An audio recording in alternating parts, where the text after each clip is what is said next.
Hello everyone, myself Pawan and I welcome all of you to our beautiful channel Moral Minds. तो आज के इस lecture में हम system of particle and rotational motion ये NCERT का चैप्टर इसकी आज हम शुरुआत करने जा रहे हैं। जैसा कि आप जानते हैं अब तक हमने 5 चैप्टर को स्टडी किया है। आई होप आपको हर एक चैप्टर का कंसेप्ट, उसके न्यूमेरिकल्स, उससे रिलेटेड जो इम्पोर्टेंट क्वेश्चन रहे होंगे वो आपको अभी ऑल क्लियर हो रहे होंगे। अभी हम एक और चैप्टर ऐड करने जा रहे हैं जिसका नाम है बेटा system of particles and rotational motion. तो आज ये फर्स्ट लेक्चर है। तो आज के लेक्चर में हम जो लेक्चर की जो इम्पोर्टेंट बातें हैं, मतलब रिजिड बॉडी क्या है, ट्रांसलेटरी मोशन क्या है, रोटेशनल मोशन क्या है, एक्सिस ऑफ रोटेशन क्या होता है, इन सब चीजों के बारे में हम आज डिस्कस करेंगे। और आज का लेक्चर आपके लिए आपको इसलिए इम्पोर्टेंट है क्योंकि इसके बेस पर आपको पूरा का पूरा जो चैप्टर है उसका कंसेप्ट जो है, आज इस कंसेप्ट का बेस आपको देखने को मिलेगा। क्योंकि ज्यादातर चीजें जो होती है वो इंट्रोडक्शन में पहले क्लैरिफाई की जाती है, उसके बाद आपको मेन जो टॉपिक्स है वो पढ़ाए जाते हैं। तो लेक्चर इंपॉर्टेंट है बेटा। और अगर आपके मन में अभी इधर उधर के थॉट्स आ रहे हो तो प्लीज उन थॉट्स को थोड़ी देर के लिए बाजू में रखो और बेटा अपना पूरा फोकस जो है वो बोर्ड पे रखो। तो पहले हम रिजिड बॉडी के बारे में पढ़ेंगे, उसके बाद ट्रांसलेटरी मोशन के बारे में पढ़ेंगे, उसके बाद रोटेशनल मोशन के बारे में पढ़ेंगे और उनका कॉम्बिनेशन के बारे में पढ़ेंगे। और कुछ बातें आज आप एक्सिस ऑफ रोटेशन के बारे में भी जान पाओगे। इसके अगले लेक्चर में हम सेंटर ऑफ मास के बारे में स्टडी करेंगे। तो लेक्चर थोड़ा शॉर्ट है बेटा, ज्यादा लेंथी नहीं है, बट इंपॉर्टेंट है as a point of exam you and as a point of our chapter. And chapter is most important. System of particles and rotational motion ये 11 का चैप्टर है बच्चा, ये मोस्ट इंपॉर्टेंट चैप्टर है। ठीक है, तो चैप्टर आपकी बहुत सारी हेल्प करेगा आपके नीट के प्रिपरेशन में हो, चाहे आपका जेई का प्रिपरेशन हो, इन दोनों एग्जाम में, या फिर कोई अदर्स आपके जो कॉम्पिटेटिव एग्जाम है, एनडीए हो गया, सीईटी हो गया, ऐसे एग्जाम में भी आपको ये बहुत हेल्पफुल चैप्टर है। तो आपको इस चैप्टर की हर एक सीरीज को देखना है बेटा, हर एक लेक्चर को आपको अटेंड करना पड़ेगा, हर एक क्वेश्चन को आपको खुद से सॉल्व करना पड़ेगा, तब जाके आपका system of particles and rotational motion ये चैप्टर जो है आपका कट और क्लियर हो जाएगा। ठीक है, तो चलो शुरू करते बेटा। मान लो अपने पास एक पार्टिकल है, ठीक है, तो ये अपना सिंगल पार्टिकल है। तो पहले सिस्टम ऑफ पार्टिकल्स क्या है वो समझो। तो सिस्टम ऑफ पार्टिकल्स क्या रहता है, मान लो अपने पास ये पेन है, ये पेन एलिमेंट से बना है, ये प्लास्टिक का पेन है तो ये एलिमेंट से बना है। अलग अलग एलिमेंट्स कंबाइन हुए, उसका एक पार्टिकल कंप्लीट हुआ और ऐसे अलग अलग पार्टिकल्स कंबाइन हुए, उसके बाद ये पेन का जो अपना ये टोपन है ये क्लियर बना है। इस वर्ल्ड में हर एक चीज जिसे मास है वो पार्टिकल से बनी हुई है। ठीक है, तो मान लो अपने पास एक पार्टिकल है, ये एक ऑब्जेक्ट का पार्टिकल है। तो ऐसे अगर लाखों हजारों करोड़ों पार्टिकल अगर कंबाइन हो जाए कुछ इस तरह तरीके से, तो उससे एक बॉडी बनती है या फिर एक ऑब्जेक्ट बनती है। सभी जानते हैं ये बेसिक सी बात है बेटा। जब ढेर सारे पार्टिकल्स कंबाइन होकर एक रेगुलर या फिर एक इरेगुलर शेप में आते हैं, तब जाके एक बॉडी या फिर एक ऑब्जेक्ट बनती है। तो बॉडी बहुत प्रकार की होती है, कोई रिजिड बॉडी होती है, कोई प्लास्टिक बॉडी होती है, कोई इलास्टिक बॉडी होती है। ठीक है, पेन गिर सकता था। ठीक है, तो इस तरह से बॉडी होती है। तो रिजिड अभी अभी हमें क्या पढ़ना है, रिजिड बॉडी पढ़ना है। मान लो अभी ये पेन है, ठीक है, ये पेन पार्टिकल से बना हुआ है, तो मैं कहूंगा कि ये पेन एक रिजिड बॉडी है। तो सर आपने ऐसे कैसे बोल दिया ये रिजिड बॉडी है, इसकी तो कुछ ना कुछ आपको मतलब कन्वेंशियल इसके हमें रीजन बताने पड़ेंगे, तभी हम मानेंगे कि ये रिजिड बॉडी है। तो रिजिड बॉडी की कुछ प्रॉपर्टीज होती है, अगर इस पेन ने उस बॉडी को, उस रिजिड बॉडी की प्रॉपर्टी को फॉलो किया तो ये रिजिड बॉडी हो जाएगी, और अगर नहीं किया तो ये बॉडी रिजिड बॉडी नहीं हो जाएगी। ठीक है, तो पहले रिजिड बॉडी क्या है ये समझो। तो देखो बेटा, जब तुम सभी जानते हो कि जो पार्टिकल से वो जो ऑब्जेक्ट है या फिर जो बॉडी है वो पार्टिकल से बनी है, और बॉडी कुछ अलग अलग प्रकार की बॉडी होती है, तो हमें क्या पढ़ना है, रिजिड बॉडी। तो रिजिड बॉडी का पहला पॉइंट है बेटा, जो मैं इसे इरेज कर दूंगा, the distance between particle are fixed और फिक्स्ड इज फिक्स्ड। तो रिजिड बॉडी का पहला पहला पॉइंट क्या है कि जो पार्टिकल होते हैं बॉडी के अंदर उनके बीच में जो डिस्टेंस है वो फिक्स होता है। मतलब अगर इस बॉडी, ये जो बॉडी है फॉर एग्जांपल, इसके बीच में जितने भी पार्टिकल्स है उन सब का डिस्टेंस जो है वो फिक्स रहता है, मतलब वो अपनी पोजीशन को चेंज नहीं कर सकते। ये होगा उसका पहला पॉइंट। दूसरा पॉइंट क्या है कि इसका it has size and shape. ये इसका फर्स्ट पॉइंट है। इसका सेकंड पॉइंट है बेटा it has size and shape, चाहे वो रेगुलर हो या फिर चाहे वो इरेगुलर हो। पहला पॉइंट क्या है बेटा, the distance between particle is fixed and it has size and shape. ये अपना सेकंड पॉइंट है। थर्ड पॉइंट क्या है बेटा, there is no relative motion. There is no relative motion, ये आ रहे हैं। हाँ, there is no relative, okay, there is no relative motion between the particles.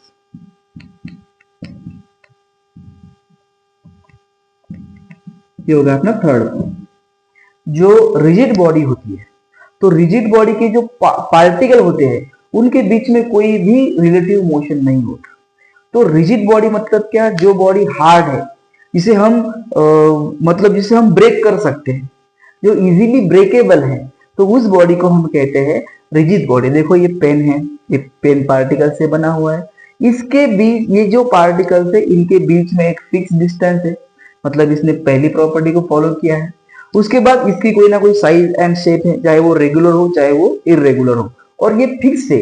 इसकी साइज और शेप अपने आप चेंज नहीं हो सकती। अगर आपको इसकी साइज एंड शेप चेंज करनी है तो आपको इसके ऊपर एक्सटर्नल डिफॉर्मिंग फोर्स अप्लाई करना पड़ेगा। तो इसने दूसरी भी प्रॉपर्टी फॉलो कर ली।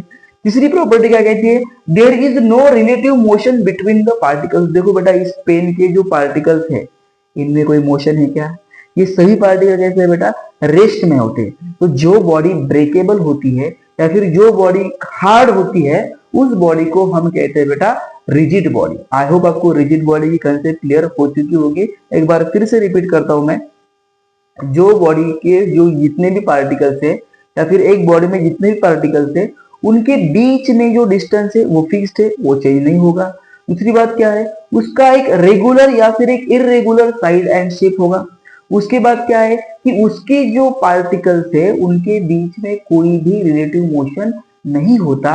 ऐसी बॉडी को हम क्या कहते हैं बेटा, ऐसी बॉडी को रिजिड बॉडी कहा जाता है। ये पेन रिजिड बॉडी है, ये वॉच का ये सरफेस है, ये भी क्या है, रिजिड बॉडी। बट ये बेल्ट रिजिड बॉडी नहीं है बेटा, क्योंकि मैं इसको मोड़ सकती, इसे मैं इसको मैं जो है मोड़ सकता हूँ, मतलब ये रिजिड बॉडी नहीं है। ये कैमरा रिजिड बॉडी है, ये बल्ब रिजिड बॉडी है। यहाँ पर ये बोर्ड भी क्या है बेटा, ये रिजिड बॉडी है। क्यों? क्योंकि इसके पार्टिकल्स में कोई भी रिलेटिव मोशन नहीं है। उसके बाद इसकी पर्टिकुलर साइज एंड शेप है, और इसके जो पार्टिकल्स है उनका जो डिस्टेंस है वो फिक्स है, वो अपने आप चेंज नहीं होगा। तो ये जब जितने भी तुम्हें हार्ड चीजें दिख रही है जो ब्रेकेबल है, ऐसी चीजों को हम क्या कहते हैं बेटा, रिजिड बॉडी। फॉर एग्जाम्पल अपने पास पत्थर है तो स्टोन भी क्या है, एक स्टोन क्या है, एक रिजिड बॉडी है। अपने पास मान लो एक ईंट है, मतलब ब्रिक है, तो ब्रिक भी क्या है, एक रिजिड बॉडी है। जो ये सामने वॉल दिख रही है वो वॉल भी क्या है बेटा, रिजिड बॉडी है। तो आई होप तुम्हें रिजिड बॉडी का अभी कंसेप्ट क्लियर हो चुका होगा। तुम इसे चाहो तो पॉज करके नोट कर सकते हो इन पॉइंट्स को, बट आपको ये समझना है, ध्यान में रखना है, ठीक है।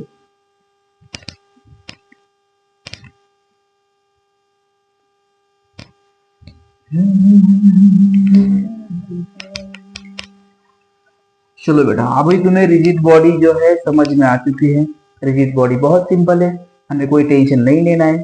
अभी आपको रोटेशनल मोशन क्या है ये मैं पढ़ाऊंगा, उसके बाद सॉरी पहले ट्रांसलेशनल मोशन पढ़ाऊंगा, उसके बाद आपको रोटेशनल मोशन पढ़ाऊंगा, और उसके बाद आपको उनका कॉम्बिनेशन पढ़ाऊंगा। बस आज इतना ही अपना इंट्रोडक्शन है। उसके बाद एक्सिस ऑफ रोटेशन के बारे में हम कुछ चीजें डिस्कस करेंगे। तो देखो बेटा, पहले ट्रांसलेटरी मोशन क्या है, इसे पहले समझो कि ट्रांसलेटरी मोशन क्या है। उसके बाद समझो तुम रोटेशनल मोशन क्या है। ट्रांसलेटरी मोशन, तो पहले इसका मीनिंग समझो, उसके बाद मैं आपको डेफिनेशन लिख के देता हूं। मान लो अपने पास एक सरफेस है, प्लेन सरफेस है, उसके ऊपर हमने ब्लॉक रख दिया। तो ये ब्लॉक कौन सी बॉडी है, रिजिड बॉडी है फॉर एग्जाम्पल। तो रिजिड बॉडी की क्या प्रॉपर्टी है? रिजिड बॉडी की एक प्रॉपर्टी कि रिजिड बॉडी के जो पार्टिकल्स है उनकी उनका डिस्टेंस फिक्स होता है, उसकी पर्टिकुलर साइज एंड शेप होती है, और उसके बाद उनके उसके पार्टिकल में कोई भी रिलेटिव मोशन नहीं होता। तो मान लो मैंने क्या किया, इस ऑब्जेक्ट को फॉरवर्ड एक फोर्स अप्लाई किया, ओके, तो ये बॉडी जो है ये बॉडी आगे मूव करेगी, मतलब एक स्ट्रेट लाइन में मूव करेगी। तो ये जब मूव कर रही है तो इस ऑब्जेक्ट के जो सारे पार्टिकल थे वो भी मूव हो रहे हैं।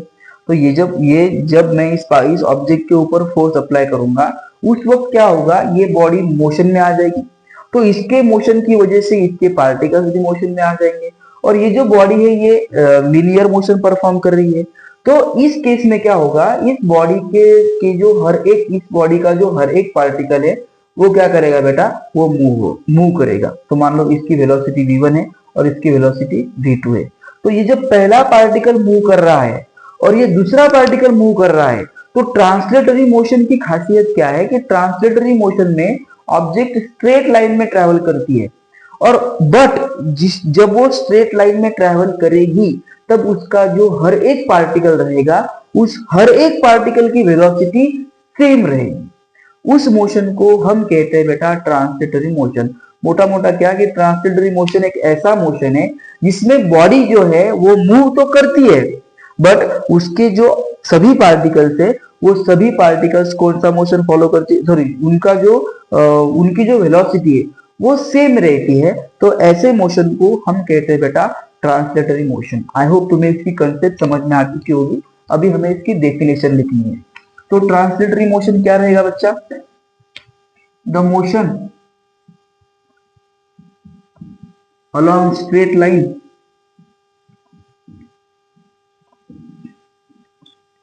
the motion along straight line in which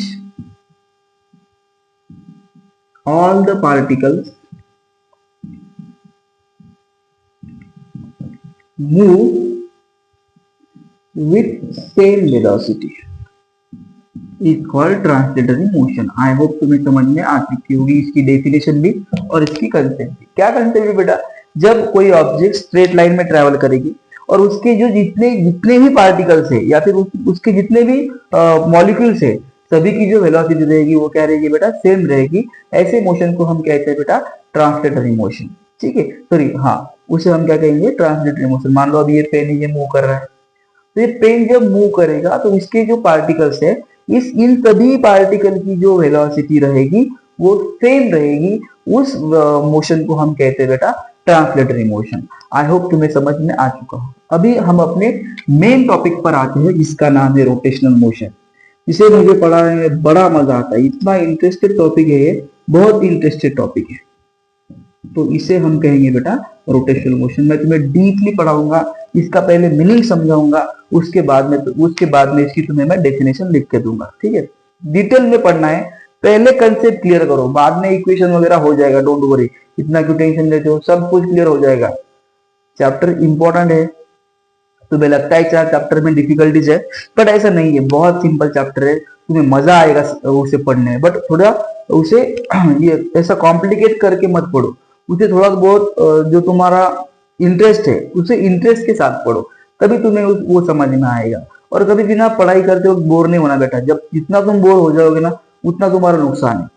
तो देखो बैक टू द पॉइंट आते हैं कि रोटेशनल मोशन क्या है। अभी देखो ये फॉर एग्जाम्पल मेरे पास पेन है, ये पेन अभी कौन सी डायरेक्शन में जा रहा है, ये स्ट्रेट लाइन में ट्रेवल कर रहा है। और अगर मैं इसे ऐसे रोटेट करूँ तो मतलब अभी ये फॉर एग्जाम्पल ऐसे रोटेट हो रहा है फॉर एग्जाम्पल, तो अभी तो ये स्ट्रेट लाइन में नहीं रोटेट हो रहा है, बट इसका कुछ ना कुछ तो मोशन है ना बेटा। ये भी जो अगर ये जो पेन है अपना ये रोटेट हो रहा है, बट ये भी तो मोशन है बेटा। तो ये स्ट्रेट लाइन का मोशन था और ये कुछ अलग मोशन था। तो इस मोशन में और इस मोशन में क्या फर्क है वही तुम्हें जानना है। देखो रोटेशनल मोशन क्या है, अपना फैन है, वो क्या होता है बेटा, वो अपना फैन रोटेट होता है, मतलब वो घूमता है। तो रोटेशनल मोशन ऐसा मोशन है जब कोई भी ऑब्जेक्ट किसी एक्सिस के अलांग मूव करेगी, मतलब जब वो ऑब्जेक्ट मूव करेगी मतलब तो वो किसी एक्सिस के अलांग में मूव करेगी। विदाउट एक्सिस वो ऑब्जेक्ट मूव नहीं करेगी, उसका कुछ ना कुछ एक्सिस रहेगा। इसे हम एक्सिस ऑफ रोटेशन कहेंगे। मान लो अपने पास एक अ, मतलब क्या कहते हैं हम उसे, मान लो अपने पास एक रस्सी है, उस पे हमने एक पत्थर बांध दिया और उसे हम ऐसे घुमा रहे हैं, ठीक है, फॉर एग्जाम्पल। तो वो जो रस्सी घूम रही है वो किसके अलोंग घूम रही है, मेरे हाथ के अलोंग में घूम रही है। मतलब उसका एक्सिस ऑफ रोटेशन क्या है, ये हाथ उसका एक्सिस ऑफ रोटेशन है। फैन अपना घूम रहा है फॉर एग्जाम्पल, तो उसका कुछ ना कुछ एक्सिस ऑफ रोटेशन होता है। वो जो आपने वो स्टिक देखी होगी फैन को लगी हुई, तो वो स्टिक क्या होती है, वो एक्सिस ऑफ रोटेशन होती है। तो पहली बात, रोटेशनल मोशन एक ऐसा मोशन है जिसमें ऑब्जेक्ट एक एक्सिस के अलोंग रोटेट होती है या फिर मूव होती है। मतलब मोटा मोटा क्या, एक अपने पास एक एक्सिस है, उस एक्सिस के अलोंग कोई ऑब्जेक्ट अगर मूव कर रही है तो उसे हम कहते हैं रोटेशनल मोशन। ये होगा इसका पहला पॉइंट। दूसरा पॉइंट क्या है कि जब कोई ऑब्जेक्ट रोटेशनल मोशन परफॉर्म करेगी तो उस केस में उस ऑब्जेक्ट के जितने भी पार्टिकल्स है, सभी particle uniform circular motion perform करेंगे।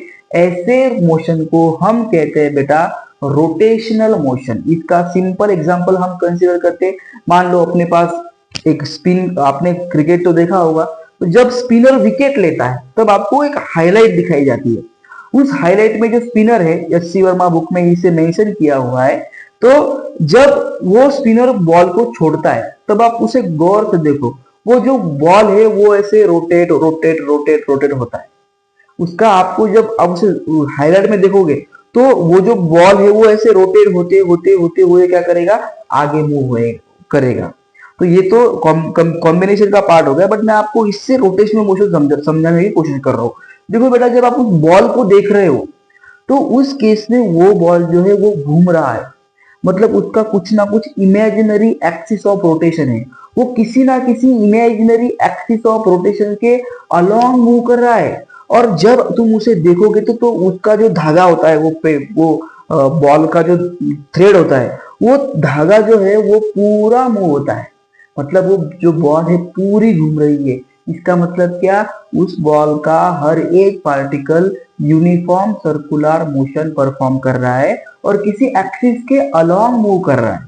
तो ऐसे मोशन को हम कहते हैं बच्चा एक्सिस, सॉरी, रोटेशनल मोशन। अपना फैन है बेटा, फैन रोटेट होता है, तो फैन किसके अलोंग रोटेट होता है, उसमें वो जो स्टिक लगी हुई है उसके अलोंग में रोटेट होता है। मतलब उसका भी कुछ ना कुछ एक्सिस ऑफ रोटेशन है। और उस केस में फैन का हर एक पार्टिकल जो है वो यूनिफॉर्म सर्कुलर मोशन या फिर सर्कुलर मोशन जो है वो फॉलो करता है।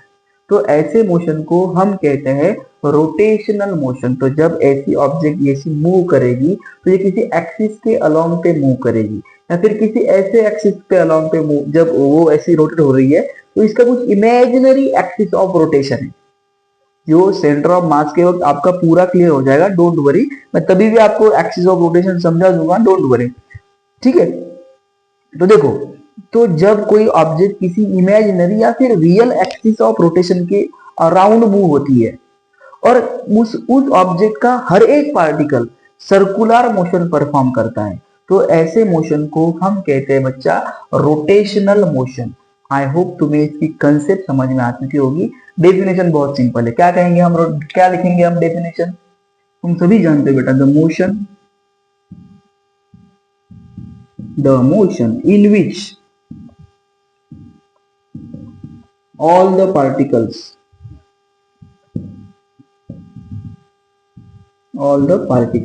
of an object perform circular motion, मैं सीएम लिख रहा था, circular motion along the axis of rotation, no tension, rotation and no tension, axis of rotation is called rotational motion। हाँ बेटा, बहुत सिंपल जोक था वो, मुझे लगा तुम्हें थोड़ी बहुत हंसी आएगी, but don't worry. Rotational motion is called, rotational motion मतलब क्या, the motion in which all the particles of an object perform circular motion along the axis of rotation is called rotational motion. तो तुम्हें rotational का कोई tension नहीं लेना है, बहुत सिंपल है। आई होप तुम्हें कंसेप्ट समझ में आ चुकी होगी, बहुत सिंपल कंसेप्ट है। तो ये हो गया अपना ट्रांसलेटरी मोशन, ये हो गया अपना रोटेशनल मोशन। तो रोटेशनल मोशन अभी क्या है, इसका कॉम्बिनेशन। तो कॉम्बिनेशन क्या है, देखो मान लो अपने कॉम्बिनेशन को तुम इजीली समझ सकते हो।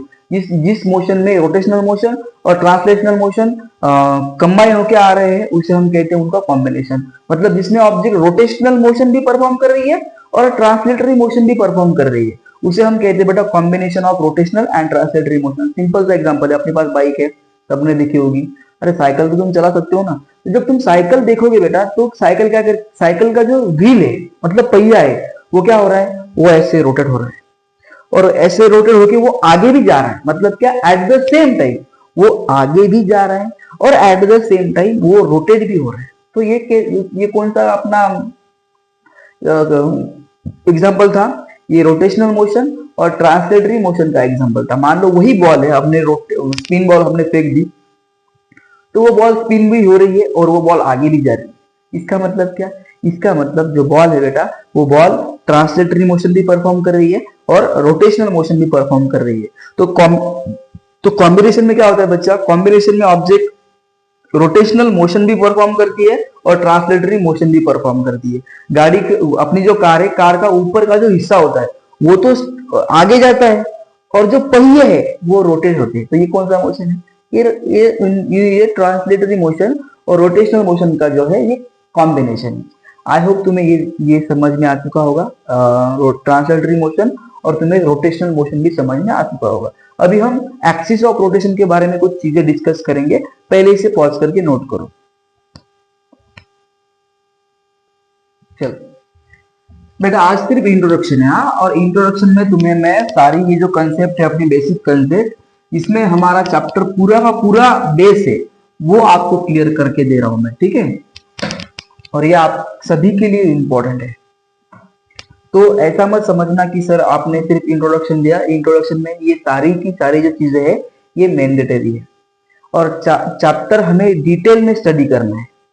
चैप्टर में centre of mass, rotational motion की जो प्रॉपर्टीज है वो भी हम डिस्कस करेंगे। बट आज का लेक्चर जो है वो इंट्रोडक्शन के बेस पर है और इंट्रोडक्शन के लिए आपको ये सब चीजें आनी चाहिए। अभी देखो हमें देखना है एक्सिस ऑफ रोटेशन। तो पहले एक्सिस ऑफ रोटेशन क्या है ये समझो, उसके बाद उसकी कुछ प्रॉपर्टीज समझो।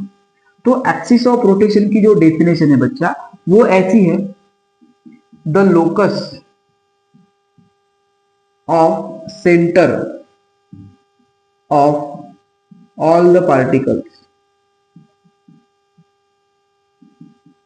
Perform circular motion of a rigid body is called axis of rotation. पहले समझो, उसके बाद इसे हम मतलब लिख लेंगे, पहले इसे समझो। देखो रिजिड बॉडी अभी अभी तुमने पढ़ा है, मान लो अपने पास ये रिजिड बॉडी है, ठीक है। तो रिजिड बॉडी जो है वो पार्टिकल से बन रही है और मान लो ये रिजिड बॉडी जो है वो रोटेशनल मोशन परफॉर्म कर रही है। तो उस केस में क्या होगा, ये हर एक पार्टिकल क्या करेगा, सर्कुलर मोशन परफॉर्म करेगा।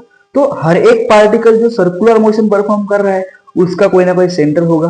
तो ये सारे जो सेंटर है, इन सारे सेंटर का जो लोकस पॉइंट होता है, मतलब जहां पे सारे पार्टिकल्स का सेंटर एक मैंडेटरी तरीके से कंबाइन होता है, उसका लोकस तय होता है, उस पॉइंट को या फिर उस एक्सिस को हम कहते हैं बेटा एक्सिस ऑफ रोटेशन। तो बॉडी रोटेट हो रही है, तो बॉडी एक पर्टिकुलर पॉइंट पे रोटेट हो रही है। तो वो जो पर्टिकुलर पॉइंट है, उस पॉइंट पे जो बॉडी के सारे पार्टिकल्स सर्कुलर मोशन परफॉर्म कर रहे हैं, इनका सेंटर जो है वो लोकेट है उस स्पेसिफिक पॉइंट को हम कहते हैं बेटा, या फिर अगर हम उसमें से एक एक्सिस पास करें तो उस स्पेसिफिक एक्सिस को हम कहते हैं बच्चा axis of rotation. I hope तुम्हें कंसेप्ट समझ में आ चुकी होगी, आ गई है, बहुत सिंपल है। एक बार फिर से आपको समझाता हूं, अगर कोई ऑब्जेक्ट रोटेशनल मोशन परफॉर्म कर रही है तो रोटेशनल मोशन परफॉर्म करते वक्त ऑब्जेक्ट के जो सारे पार्टिकल्स है वो सर्कुलर मोशन परफॉर्म करते हैं और उनका जो सारा का सारा सेंटर है एक किसी स्पेसिफिक पॉइंट पे कॉन्सेंट्रेट होता है या फिर किसी स्पेसिफिक पॉइंट पे लोकेट होता है, जिसे हम लोकस कहते हैं। तो इन सारे पॉइंट का जो लोकस है, जो एग्जैक्ट लोकेशन है, अगर उसमें से हम एक एक्सिस पास करें इमेजिनरी, तो वो जो एक्सिस रहेगा उसी के अराउंड वो ऑब्जेक्ट क्या करेगी बेटा, उसी के अराउंड वो ऑब्जेक्ट रोटेशनल मोशन परफॉर्म करेंगी। तो आई होप तुम्हें एक्सिस ऑफ रोटेशन समझ में आ चुका होगा। तो एक्सिस ऑफ रोटेशन की कुछ बातें बेटा ये आपको ध्यान में रखनी है। It is not necessary, it is not necessary, what necessary, it is not necessary to be fixed.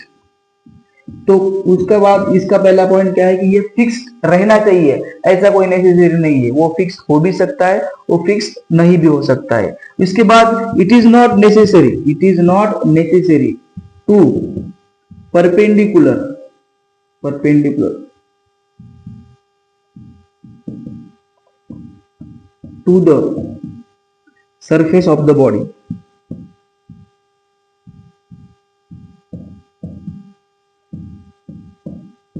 देखो एक्सिस ऑफ रोटेशन ऐसा कोई जरूरी नहीं कि उसको परपेंडिकुलर रहे, मतलब बॉडी के साथ वो 90 डिग्री का एंगल ही बने, कभी कभी बना भी सकता है, कभी कभी नहीं भी बना सकता।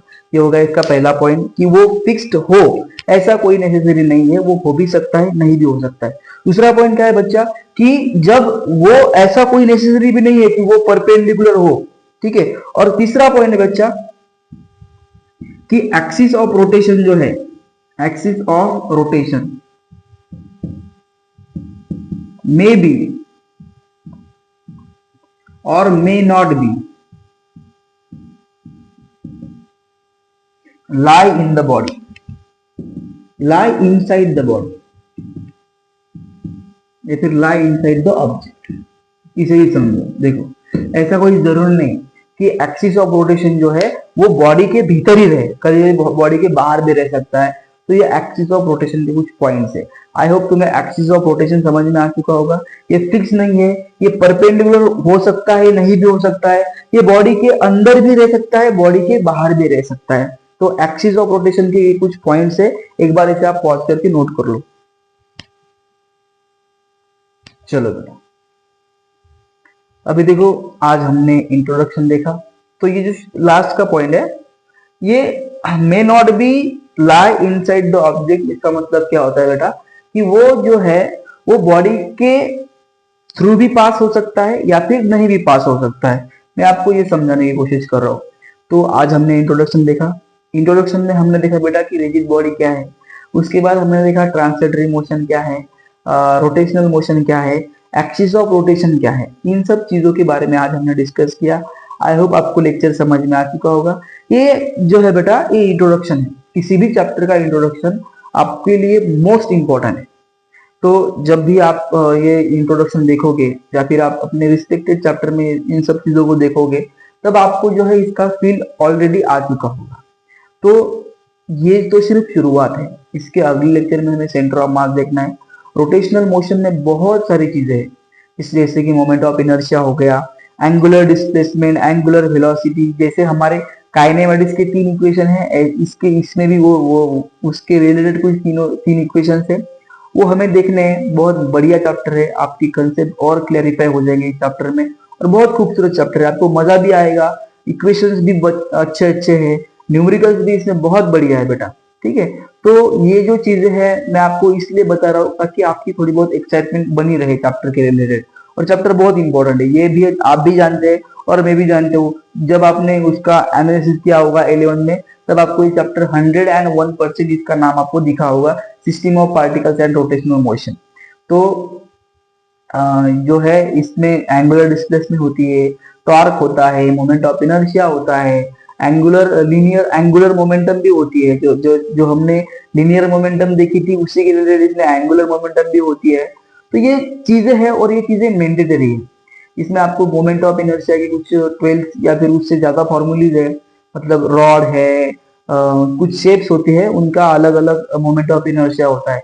डिस्क होता है, रॉड होता है, सिलेंडर होता है, स्फीयर होता है, उसमें hollow cylinder, hollow sphere, solid cylinder, solid sphere, कभी कभी पासिंग वो सेंटर के थ्रू होता है, कभी कभी परपेंडिकुलर होता है। इसमें 2 थ्योरम बहुत इंपॉर्टेंट है, एक है बच्चा अपना परपेंडिकुलर एक्सिस थ्योरम और एक है पैरेलल एक्सिस थ्योरम, तो वो भी आपको बहुत इंपॉर्टेंट है। और रेडियस ऑफ डायरेक्शन एक टॉपिक है, वो भी बहुत इंपॉर्टेंट है। तो ये कुछ चीजें हैं अपने चैप्टर में। तो हम कल सिर्फ और सिर्फ सेंटर ऑफ मास देखेंगे, सेंटर ऑफ मास होता क्या है, सेंटर ऑफ मास कैसे मूव होता है, उसमें जो क्वेश्चंस बनते हैं कैसे बनते हैं। तो कल का लेक्चर भी बहुत इंपॉर्टेंट रहेगा बेटा।